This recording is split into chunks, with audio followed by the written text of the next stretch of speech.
capacité portante de fondation superficielle sur sol renforcé par inclusion rigide. Il s'agit d'une partie du travail de ma thèse financée par DEASOL en collaboration avec le professeur Jean-François Assemblat de l'Institut Polytechnique de Paris. Bien sûr, ce travail s'inscrit dans le cadre du projet national Azure+, un projet annuel piloté par le professeur Luc Dorel. Ma présentation comprend 5 parties: l'introduction, calcul à rupture, diagramme de stabilité, capacité portante et la conclusion. La conception de fondation renforcée par des inclusions rigides représente une technique de renforcement du sol. Cette technique permet à la fois de réduire et d'homogénéiser les tassements et d'augmenter la capacité portante. C'est ainsi que cette approche a été mise en œuvre dans plusieurs projets tels que le pont rayon-anti-rayon et des installations nucléaires comme le stockage de déchets nucléaires du projet ICEDA. Son utilisation s'est relevée particulièrement efficace dans des conditions géotechniques et sismiques complexes. Donc, en conséquence, une question importante se pose: comment déterminer la capacité portante de ce type de fondation? Donc, on a cherché dans la littérature, on a bien identifié que la théorie de calcul à rupture a identifié comme moyen pertinent. Donc, pourquoi pas essayer? Surtout dans le cadre de cette théorie, l'approche cinématique par l'extérieur a déjà réussi à étudier le problème de capacité portante de fondation non renforcée ou bien pour des massifs renforcés par des clous ou des tirants. L'approche cinématique par l'extérieur nécessite de tester de nombreux champs de vitesse potentiels et les familles de mécanismes de rupture correspondants. Donc, dans ce cadre de travail, nous avons proposé 3 familles de modes de rupture. Le premier mécanisme représente la rupture au sein de la couche de plateforme de transfert de charge. Le deuxième mécanisme représente un glissement entre l'interface de la couche de Mandela, l'interface entre la couche de Mandela et le sol renforcé. Enfin, le troisième mécanisme correspond à la rupture traverse dans le milieu renforcé. Les 2 premiers mécanismes ont été déjà étudiés pour les fondations superficielles non renforcées. C'est le troisième mécanisme qui implique la rupture plus profonde dans le sol renforcé, qui est de nature plus complexe. Il faut prendre en compte donc à la fois la contribution du sol et la contribution des inclusions rigides. Donc ici, nous avons proposé donc d'estimer la résistance du sol renforcé en superposant d'une partie de la contribution du sol et de l'autre la contribution des inclusions rigides. Attention, ici c'est la contribution, c'est-à-dire les puissances des efforts, ce n'est pas des capacités portantes. Donc c'est à partir de cette proposition est vérifiée par ailleurs plus tard en comparant avec des analyses par éléments finis. La contribution du sol, donc les mécanismes de rupture cinématique observés dans les fondations superficielles servent de champ de vitesse virtuel pour évaluer la contribution du sol.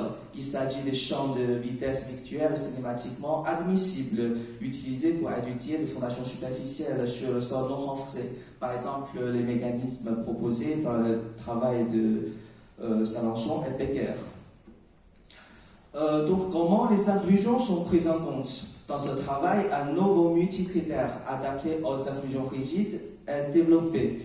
Les inclusions sont divisées par un mécanisme de surface en 2 parties, longueur intérieure et longueur extérieure. Ces inclusions sont prises en compte par des forces à l'intersection entre la discontinuité de vitesse et les inclusions. Ces forces sont déterminées par un multicritère.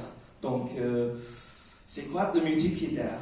Le multicritère est composé de tous les critères de rupture pour une inclusion qui est modélisé par un embedded beam.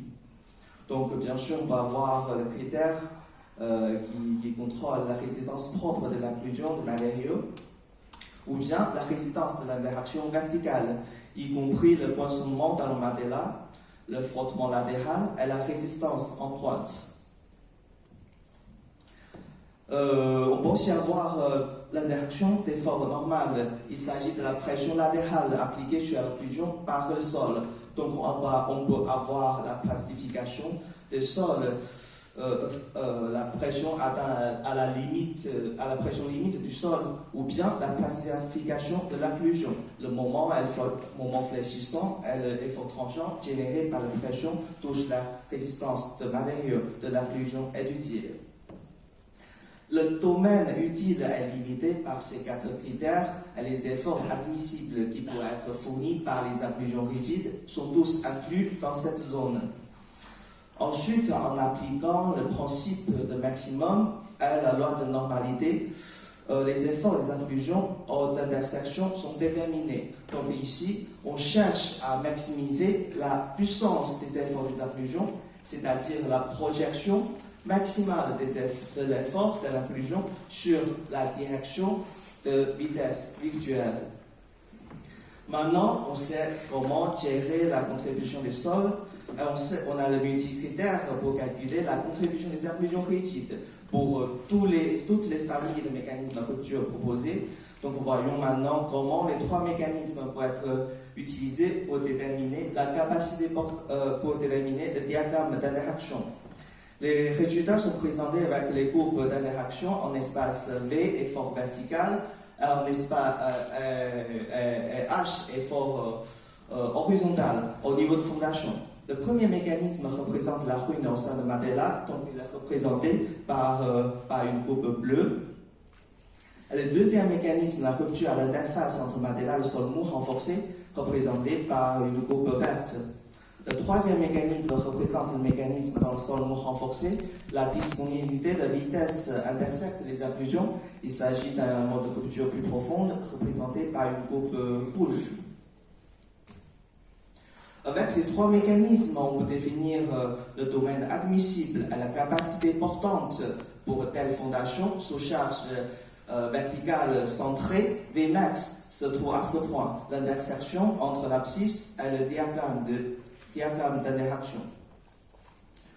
Voici une comparaison avec une analyse numérique par élément fini qui est réalisée pour valider à la fois le mécanisme de rupture sélectionné dans notre approche analytique de manière qualitative et la courbe d'interaction, la courbe de stabilité de manière quantitative.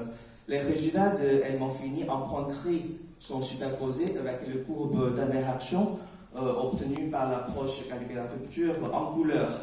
Pour le mécanisme 1, un mécanisme peu profond, les valeurs des efforts trouvés par ces 2 approches sont presque superposées et les mécanismes sont très similaires.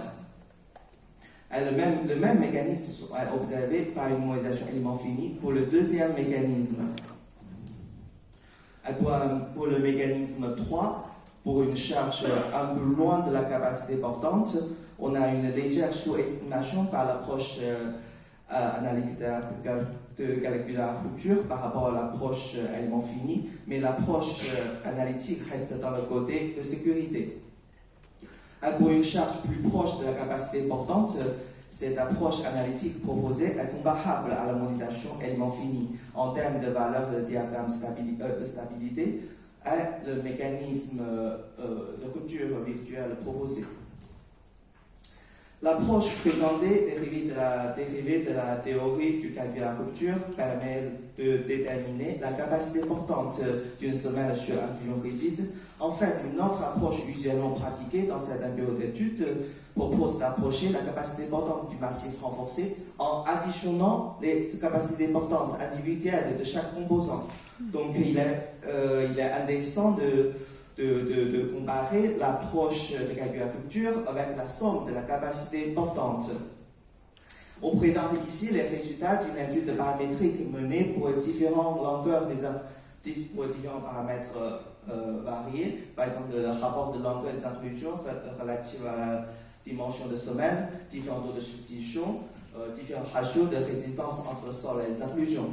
Le graphique, vous voyez à l'écran, donne la charge de rupture d'une fondation renforcée par les inclusions rigides, normalisée par rapport à la charge de rupture du sol non renforcé. On ordonnait les résultats du calcul à rupture en abscisse, celui de la pratique usuelle qui consiste à considérer la somme de capacités. On voit bien que la somme de capacité donne une surestimation entre 10 jusqu'à 60%. Tendance est aussi accentuée en présence du Madeira. Dans ce cas, la résistance au pansement en tête des inclusions dans le Madeira limite la capacité globale de la semaine à étudier. On a trouvé également une surestimation plus importante sur la capacité portante par l'approche de somme de capacité en comparant les résultats du calcul à la rupture. Les études, ces résultats nous montrent à l'évidence que estimer la capacité portante d'une semelle sur inclusion rigide en considérant la somme de capacité portante constitue une approche très optimiste. Donc maintenant, on passe à la conclusion. En guise de conclusion, 4 points sont à noter. Dans cette étude, on a utilisé l'approche cinématique par l'extérieur dans le cadre de la théorie calcul à rupture pour déterminer la capacité portante d'une fondation sur inclusion rigide.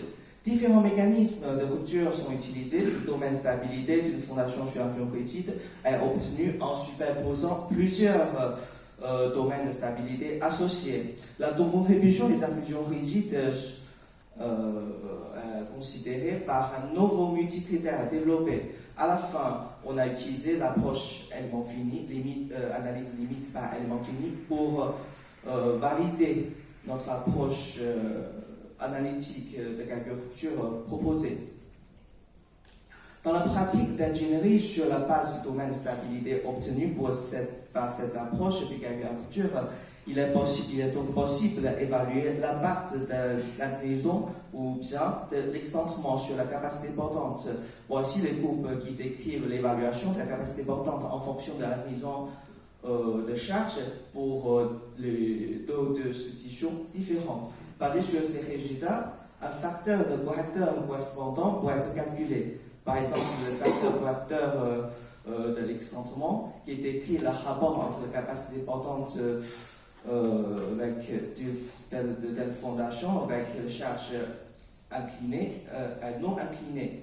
Donc, il nous permet d'estimer le facteur correcteur correspondant qui peut être intégré directement dans la démarche usuelle démarche de vérification usuelle. Merci de votre attention.